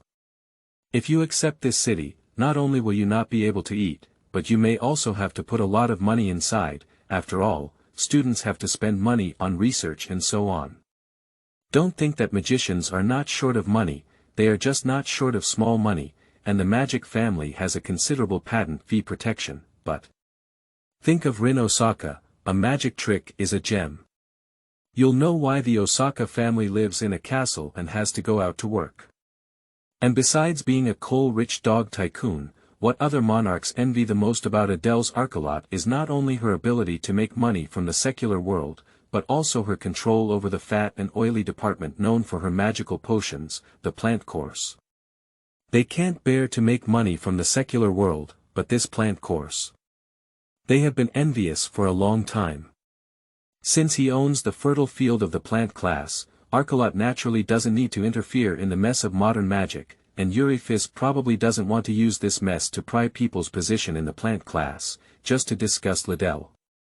Unexpectedly, Liddell raised her eyebrows upon hearing this and nodded, saying, "Okay." Upon hearing this, the rulers such as Gaius Ling, who had a relatively good relationship with Arteluqi, were all taken aback. Bamizero even flipped through the magic automatic handwritten notebook used for recording, but he stopped and frowned before returning. She asked coldly, "Are you sure?" The monarch does not lack the right to manage two disciplines at the same time, but obviously managing two cities simultaneously can easily become a breakthrough for others. In other words, even if no one targets Liddell this year, since Liddell has taken over the modern magic discipline, she will inevitably need to build and invest money in it. So in this way, it's okay if it's not built, at most it's forced to be thrown away when attacked, but it will affect her monarch's evaluation and certain status and reputation. But if it's built, whether it's fat or not, it's just a piece of meat. Arteluqi can't afford to lose his botanical class, can he? It can be foreseen that, without mentioning anyone else, Eurifis will definitely be the first to jump out and write about this matter, while being forced to give up this piece of meat. At that time, whoever can get this cake will be their ability. But anyway, taking over modern magic at this time is clearly a thankless task. How do you say that? Liddell raised her head slightly, propping her small hand against her delicate cheeks and chuckled lightly. Arteluqi can't afford to raise a disciplinary city. In fact, just my car that you look down on is almost enough to buy a whole Slavic. Sla is the name of that academic city. It is also the star city of future Queen Weber. But it has to be said that Liddell's completely nouveau riche face made the corners of Eurifis and others' mouths twitch a few times. Money. Is money amazing? Other monarchs do not necessarily have fewer assets than Arcelot, but other monarchs also basically spend money on magic materials and research. Few would invest in the secular world like Arcelot as a capital tycoon, not because they cannot, but because they pursue the root cause and naturally need higher knowledge and magic skills. And what about Arcelot? They rely on the blood of his mother witch. Although the study of magic is also on dim sum, at least it is not as required by them. Think about it, when they spend tens of millions of assets on corresponding materials just to improve the magic engraving, the witch of Arcelot only needs to sleep, and the inheritance is over. Of course, it cannot be said that Arcelot's family does not need to spend money, and they also need to invest a lot of money. However, compared to other families, the faction that belongs to the witch and is good at refining magic potions itself destined them to be more frugal. This saves money, accidentally saving an asset empire, but then, Liddell thought for a moment and sat up quietly in front of everyone's silence. I don't think it's useful to take such a subject that you've emptied out, so I thought about it. At this point, she turned her head to look at Limlu and turned around with a smile, saying, I can guarantee the normal operation of this city and the rating standards for next year, but I'm quite busy and have to attend a concert, so I plan to give Limlu the position of Minister of Education. As soon as he finished speaking, Euriphisa's hand, which was already somewhat speculative, paused slightly on the table. However, he didn't say anything, and instead, the neutral monarch of Brisazan in the distance immediately spoke out, I object. 8. Old Foxes. You are listening at novelfull.audio. After a brief moment of silence, Bethermero Lorley quickly denied, the qualification of a Minister of Education is not something that a lecturer can touch. Perhaps you can consider changing someone else. Then let's put this topic behind us, Liddell said quietly without any concern. Let's put it after the 12th topic. As soon as the words fell, the entire conference room fell silent for a few seconds. Eurifis withdrew his bamboo-like fingers from the table, and his already cold aura became even more gloomy. He said in an extremely calm, even somewhat decadent voice, You planned it a long time ago. Anyway, since you think changes can be made, then let's make it clear. Eurifis was Kenneth's mentor, the only person who could be compared to them except for the three nobles. His image was of a figure with white hair falling and dry skin, resembling a necromancer. Although he wore a large number of gemstone-inlaid rings and pendants, he did not give a vulgar impression. However, there is a strong sense of darkness, as they are more like burial objects for the deceased than decorations for the elderly. The 12th issue. Euriphi's weathered gaze finally turned to Limlu for the first time, who looked up fearlessly. It's about whether Your Excellency Limlu can take on the position of professor again, Gaius spoke up. In order to alleviate this somewhat oppressive atmosphere, he took the initiative to explain, the position and all arrangements will be handed over to the dean, and we just need to give our own opinions. To be precise, it is the decision whether to pass, Bethermero Lorley added solemnly. If there are too many opponents, this matter will continue to be postponed. It's just a matter of delaying, isn't it? Liddell whispered, a lecturer with a certain level of color. Limlu will eventually become a professor. It's only a matter of time before. Is the color level blue? With a slightly frivolous voice, he suddenly smiled and asked Limlu, Excuse me, Your Excellency Limlu, is it Qin? Oh no, this guy. Liddell was momentarily stunned, her pretty face darkened, and she took a deep look at this guy. The monarch of archaeology, Mestia, was a middle-aged man with a mustache that didn't see rabbits or scatter eagles, like a treacherous businessman. You should know, Limlu has never acknowledged the title of the young twin before. He has always called himself Black, which makes Liddell feel a bit discouraged. Hiring an ordinary professor is naturally not so troublesome, and even the monarch has the power to decide whether to hire a magician as a professor, but Limlu is different. His professor's name is more like a ticket to a prestigious circle. Professor Limlu and Professor Intempest are two different things. Whether to restore the glory, privileges, and recognition of other prestigious families is the most important thing. Once the Limlu bill is passed by the parliament, it means that there will be a prestigious family challenged by Limlu in the future, so Liddell knew early on that someone might make a fuss, but didn't expect it to be so fast. So early. The priority protection of the 12 clans is inevitably their overall interests. They compete with each other, but they also collectively seek external protection from outsiders. In a sense, the 12 clans ensure the survival of the clock tower and also use it to unite the 12 nobles together. So whether Limlu is willing to express his attitude is a very important thing. The title was given by the Magic Association, and the clock tower is almost the only representative among the three major organizations in the Magic Association at present, so, if Limlu denies it, maybe it won't be fatal, but just like in an interview where you openly tell the interviewer that you don't like the culture of the company, it's a good way to reduce the score. The clock tower may seem like all 12 monarchs are equal, but factions are factions. The three major factions are also divided into circles, and with circles, there will be leaders. Faced with Mistia's question, Limlu was obviously slightly taken aback, but soon he laughed. He is different from his original predecessor, lacking in such arrogance and dissatisfaction with Xingyue. In other words, even if this kind of thing really involves his dignity, he will let go appropriately. Although most of what he learned in his past life was business and management, unfortunately, in business, bowing his head appropriately was all to completely devour the other party in the end. I saw him suddenly curl up the corner of his mouth and chuckle lightly, saying, "Ah, that's right, Your Excellency Mestia."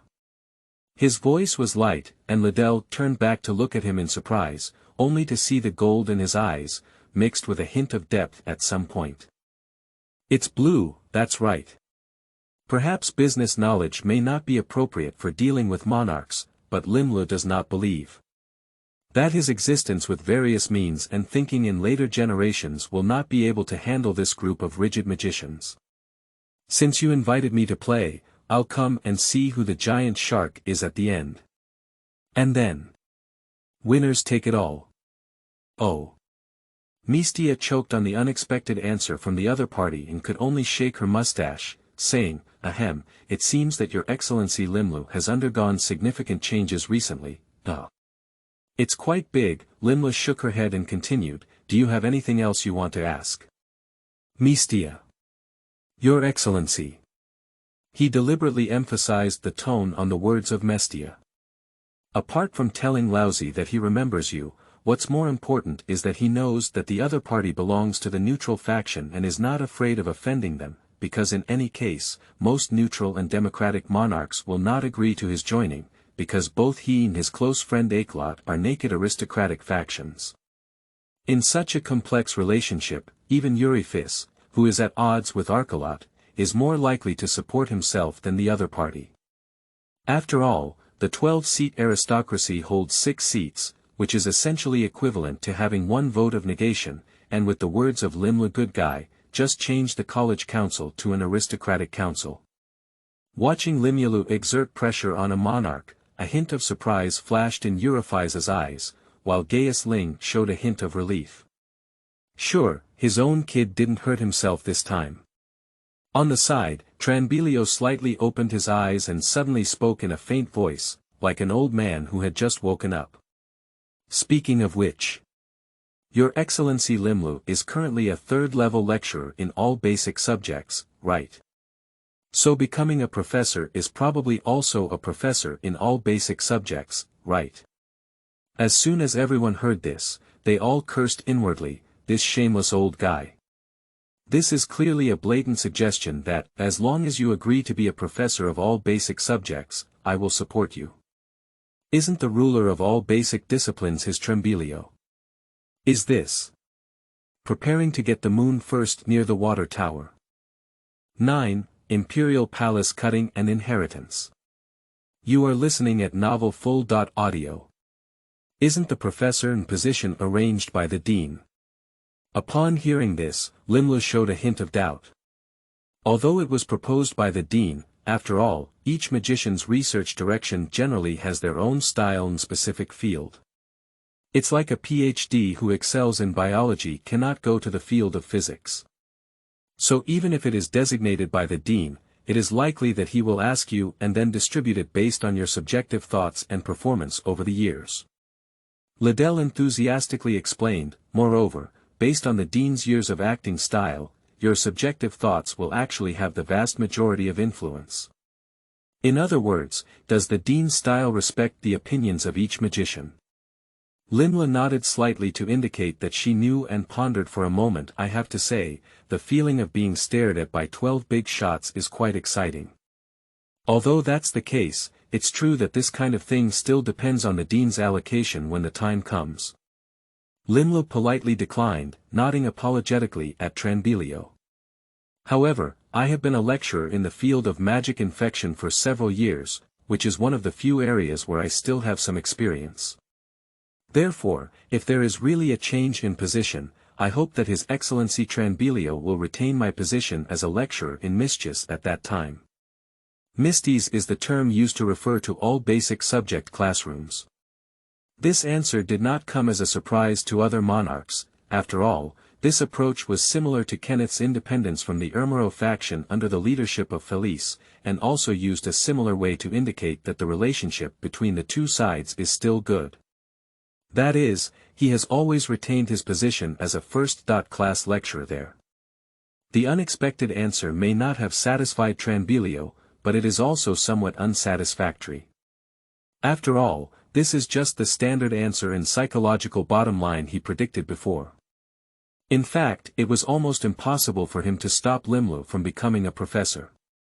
As Liddell said, with the support of the Arcelot family and a good relationship with the magician Aoko Aozaki, the only surviving pure-blood witch from the Kyoji family, the name Limlu Turnpet, which has a prestigious background bonus, as long as she is no longer autistic and willing to study magic while accumulating reputation, even if they all deny it, sooner or later she can step onto the professorial ladder. After all, a professor is not a monarch. Even if this professor has special significance and is a ticket to the monarch, the theme of this conference is ultimately not the issue of whether Limlu will serve as a monarch. Being stuck too tightly does not make much sense.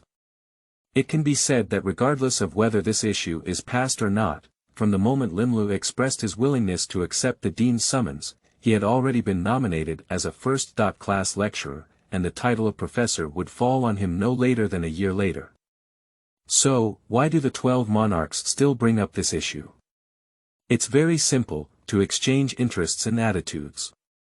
Now, Limlu's attitude is clearly wearing the same pants as the aristocratic faction, and he has also clearly expressed his willingness to continue friendly relations with Tranbilio, so there is no need for him to hold on to the other party. After all, no matter how much Limlu jumps, he cannot overthrow the absolute status of the three nobles. It's better to make it clear at this point that you can push the boat with the flow, and I can support you, but you have to remember my goodness. As an assistant to the dean, Bethermero Lorelei, who has the final authority to summarize and judge, has always been indifferent and does not express opinions to interfere with the conversations of other monarchs. The inherent arrogance of Bethermero made them contemptuous of their fate, and the need to maintain absolute neutrality as a dean's assistant was also a reason. Her position as a dean's assistant not only gave her great power, but also created a situation where the Bethermero family was generally isolated from other prestigious families. Fortunately, Luo Leilai didn't care about it at all. She lightly tapped the tip of her pen, otherwise the note-taking for the meeting would automatically stop. After looking around the crowd coldly, she rubbed her forehead and said, "If I remember correctly, this is the 7th issue. That's all for the discussion about Your Excellency Limlu. So how can we solve the 7th issue?" Liddell's eyes lit up. "Does that mean you've agreed to my proposal?" Bethermero gave Liddell a cold glance and said emotionlessly, "After discussion, it has been decided for the time being that the academic city will be torn apart and kept as it is, with Investor Nogli continuing to serve as the Minister of Education." Hey! Arteluqi. The old woman who had been silent, who was the teacher of Aozaki Orange, made Limlu feel terrifying as Inoli spoke. She remained gentle as ever and said, even if modern magic has declined, it still has its most basic dignity. Similarly, the person who takes over it will also have the most basic obligations and responsibilities. Limlu's qualifications or resume are worthy of recognition, but he ultimately lacks experience and demonstrated ability in managing academic cities. As the dean's assistant, Luo Lile needs to consider not only your ideas, but also be responsible for all the students in this subject. Similarly, if Limlu becomes a professor, it means he needs to take on the responsibility of being a professor and being responsible to the students. So I suggest that the issue of the modern magic discipline, urban, should be left under dust for now, and a decision should be made 1 year after Limlu becomes a professor. Luo Lile's words fell in everyone's ears. Apart from a slight dissatisfaction with Liddell, several members of the neutral faction also showed helpless glances. Although the old woman's words directly rejected Liddell's proposal, they also expressed her optimism that Limlu would become a professor. If 2 of the 3 major nobles express their support, and they are also representatives of the democratic faction, then, unless Eurifis, who belongs to the aristocratic faction, firmly opposes it, it seems that Limlu's becoming a professor is an absolute certainty. But fortunately, several monarchs at the bottom of the rankings glanced at each other, just professors. Not monarchs yet. After a moment of hesitation, several monarchs slowly raised their hands and said dejectedly, I agree. There's nothing we can do without supporting it. The 2 aristocrats are the only point where democracy can compete with aristocracy so far, and they are also the only advocates of democracy. The leaders have said that even if they feel wronged, they must be the first to express their support. In this way, the situation becomes clear. Luo Lei looked at the old woman with a slightly dissatisfied expression. Is she helping herself explain? Obviously not, she was just using this opportunity as a topic entry point to directly indicate her attitude and set the outcome. Moreover, she has no reason to refute it yet. After a moment of silence, Bathermero Lorley lightly tapped her pen. After the contents of the 7th and 12th issues appeared simultaneously, she finally looked at Limlu and asked, do you have any opinions on Slavic's handling and proposals? No, Limlu quickly shook his head. He really had no idea about Slacko. Even if he could get it, what he was thinking was how to sell it to Weber in the future, or be a smooth-sailing person. It's okay for him to manage the company, manage a city. Let's take it down. In Limlu's opinion, what's really special is not within a system. So, regarding the 12th issue, Bathermero Lorelei scanned the crowd again and asked, does anyone else have any objections? Although she was asking everyone, her gaze clearly only turned to a gloomy old man with white hair beside her, Eurifis. In theory, the aristocratic faction should be led by Bartholomew, but after Bartholomew was isolated due to the support of the dean, the biggest spokesperson of the entire aristocratic faction became the only Julius monarch who could compete with the 3 major nobles. Although Gaius Ling and Archelot have already fallen towards Limlu, if Eurifis firmly opposes it, she still needs to carefully consider it. I have no reason to object. Eurifis looked at Limlu for a moment and shook his head slightly. He is just at odds with the ideology of the Aclot family, and it is not a big grudge. The expansion of the aristocratic group has no harm but benefits for him. This situation made Bathermero feel a bit helpless. She lowered her head and looked at the event book, which automatically showed the final result. She felt a little emotional, probably not even Liddell and the dean expected it. Limlu will pass with all votes, right? It can't be said that there were all votes, at least Mestia raised objections, but in the end, this guy still chose to agree with the motion. Tisk, it's a wall of grass. But it can also be considered an old tradition of the neutral faction. Very good. Looking at Liddell with an excited and happy face, Limlu couldn't help but smile a bit. In this way, after the start of the school year, I will become a professor myself, which can be considered. Not to embarrass the passers-by, right? So next is the 8th issue. Bathermero Lorelei gently flipped through the event book, but suddenly frowned. What's going on again? It's about Limlu. Oh. Tranbilio beside him clearly noticed this, and looked at the magical text floating in the middle of the conference table, chuckling lightly for a moment. Is that why Your Excellency Limlu is here today? Tisk. Kenneth tilted his head slightly and let out a soft click. And Liddell directly emitted a killing intent that seemed like substance, and suddenly, the atmosphere of the entire meeting became tense. Regarding the issue of the assassination of the Clock Tower lecturer in the field of monarchy protection, Bathermero quietly closed the incident book. This is within the realm of monarchy protection. Liddell squinted her eyes and scanned all the monarchs in an extremely dangerous tone before finally settling in front of Eurifis and saying, "It's really subtle." The wrinkles on Eurify's old face, like dried corpses, intertwined like withered vines. After looking at Liddell, he said in a deep voice, "I disdain using such vulgar means to deal with a lecturer, Miss Arteluqi. Besides, if I really cared about this, I wouldn't have agreed just now. Perhaps it was you who agreed with a guilty conscience to cover up this." Liddell narrowed her eyes and smiled brightly. Arteluqi.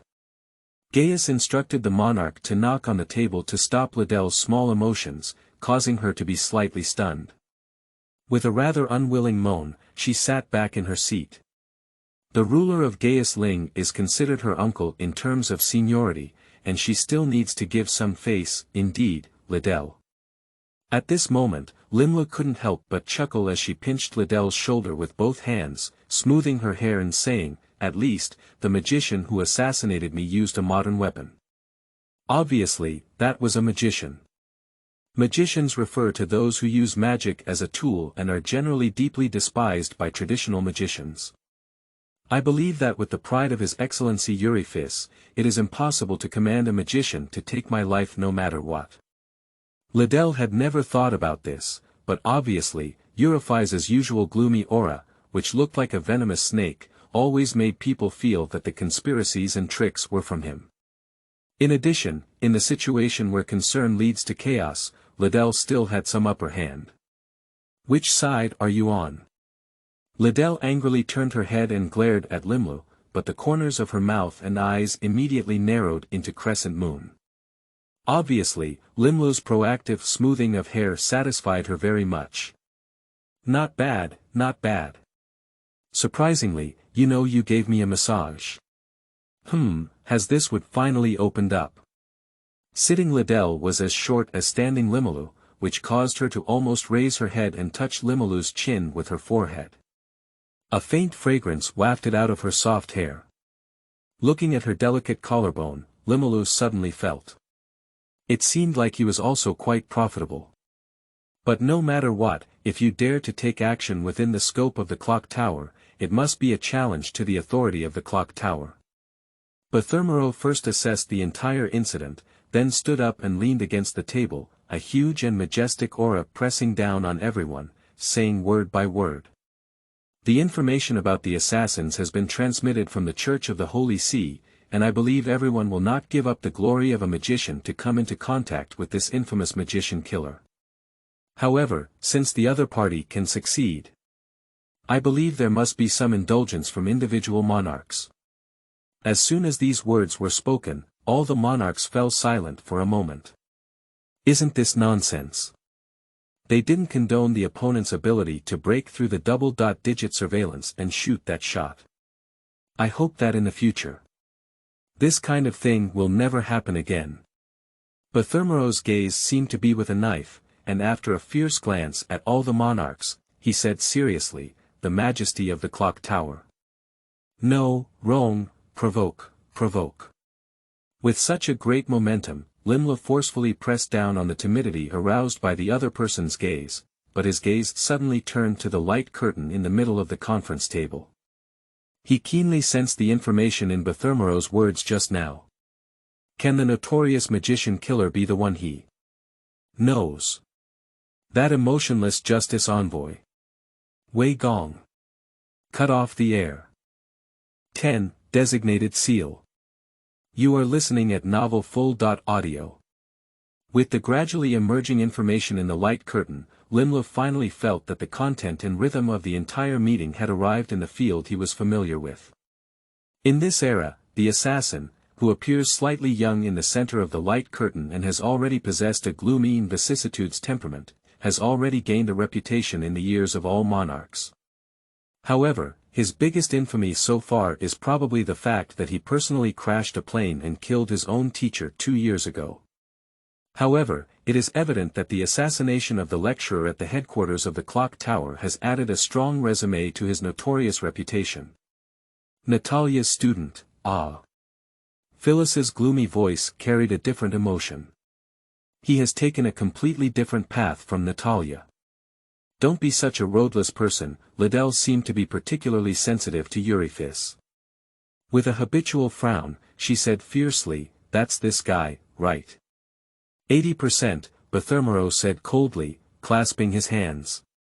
Based on the images and combat styles recorded by the various monarchs' demonic records, he likes to use various modern means and can break through the monarch's blockade, including the list given by the church.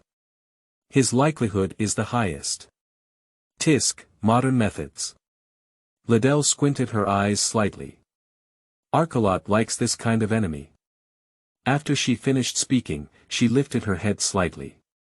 After a refreshing fragrance came, Limlu met the smiling eyes of the other party and saw them hand over an intelligence incident book.